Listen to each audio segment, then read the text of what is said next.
ಶಶಿ ಅವರು ಶಶಿ ಅವರು ಒಳಗಡೆಯಿಂದ ತಗೊಂಡಿದ್ದಾರೆ ನೋಡಿ ಪವರ್ ಟಿವಿ ಅಲ್ಲಿ ಟೆಂಟ್ ಹೌಸ್ ಹತ್ರ ಇದ್ದಾರೆ.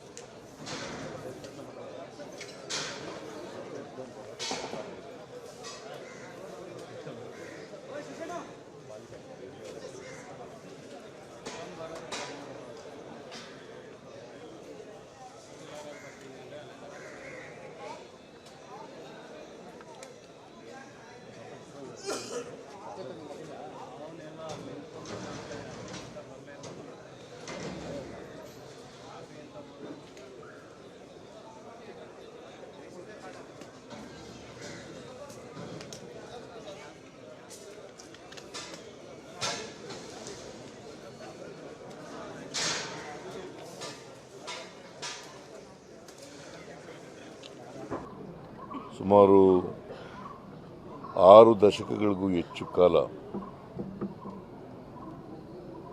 ಸಾರ್ವಜನಿಕ ಜೀವನದಲ್ಲಿದ್ದರು.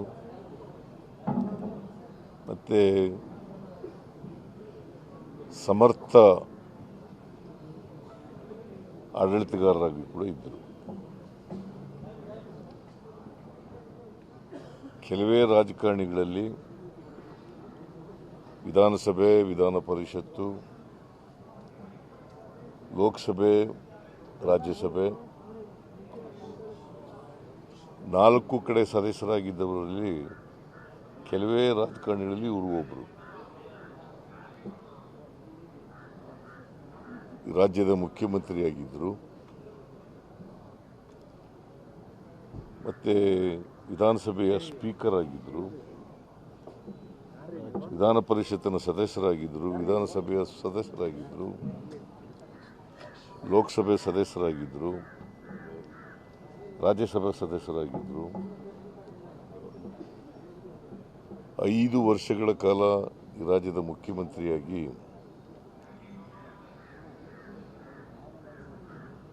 ಬೆಂಗಳೂರನ್ನು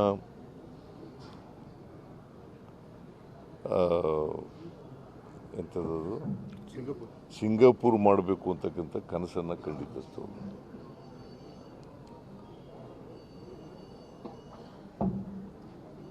ಅವರು ಕನಸಾಗಲಿಲ್ಲ ಅಂತಕ್ಕಂಥದ್ದು ಕೇವಲ 4.5 ವರ್ಷಗಳು ಮಾತ್ರ ಮುಖ್ಯಮಂತ್ರಿಯಾಗಿದ್ದದ್ದು. ಆದರೆ IT ಬೆಳವಣಿಗೆಗೆ ಕರ್ನಾಟಕದಲ್ಲಿ ಅಪಾರವಾದಂಥ ಕೊಡುಗೆಯನ್ನು ಅವರು ಕೊಟ್ಟಿದ್ದಾರೆ. ಬೆಂಗಳೂರು ನಗರ ಇವತ್ತು ಅಂತಾರಾಷ್ಟ್ರೀಯ ಮಟ್ಟದಲ್ಲಿ ಹೆಸರನ್ನು ಮಾಡಿದರೆ ಅದು ಅಂತಾರಾಷ್ಟ್ರೀಯ ನಕ್ಷೆನಲ್ಲಿ ಸ್ಥಾನವನ್ನು ಪಡ್ಕೊಂಡಿದ್ರೆ SM ಕೃಷ್ಣವರ ಕೊಡುಗೆನೂ ಕೂಡ ಭಾಳ ಇದೆ ಅಂತಕ್ಕಂಥದ್ದನ್ನು ನಾವು ಮರೀಲಿಕ್ಕೆ ಸಾಧ್ಯ ಇಲ್ಲ.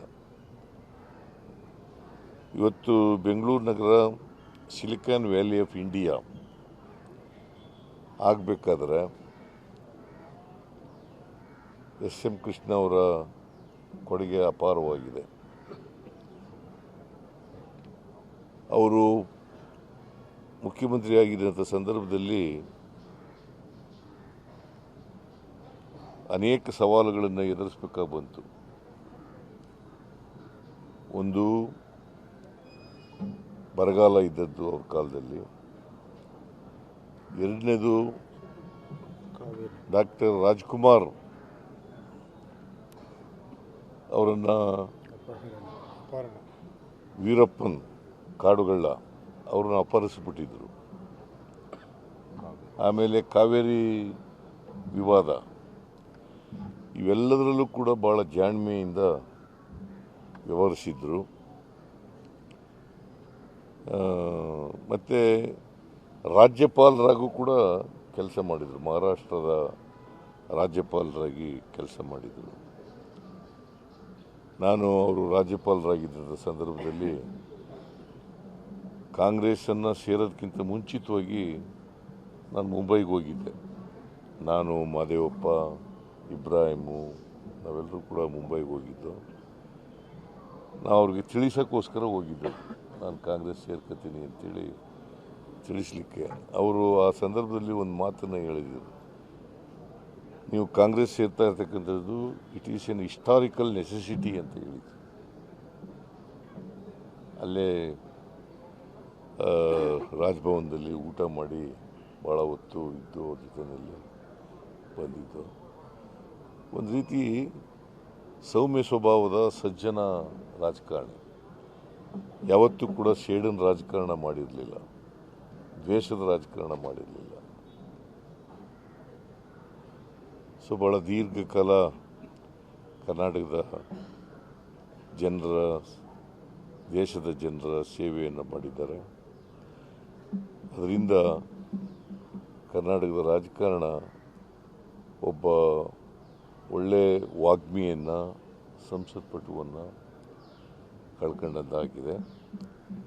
ಅದರಿಂದ ರಾಜಕೀಯ ಕ್ಷೇತ್ರಕ್ಕೆ ಭಾಳ ನಷ್ಟ ಆಗಿದೆ ಅಂತಕ್ಕಂಥ ಮಾತುಗಳನ್ನು ಹೇಳಿ ಅವರ ಆತ್ಮಕ್ಕೆ ಚಿರಶಾಂತಿ ದೊರಕಲಿ ಅಂತೇಳಿ ಆಶಿಸ್ತೇನೆ. ಮತ್ತು ಅವರ ಕುಟುಂಬ ವರ್ಗದವರಿಗೆ, ಅವರ ಅಭಿಮಾನಿಗಳಿಗೆ ಅವರ ಸಾವಿನ ದುಃಖವನ್ನು ಭರಿಸ್ತಕ್ಕಂಥ ಶಕ್ತಿ ಕೊಡಲಿ ಅಂತೇಳಿ ದೇವರಲ್ಲಿ ಪ್ರಾರ್ಥನೆಯನ್ನು ಮಾಡ್ತೀನಿ.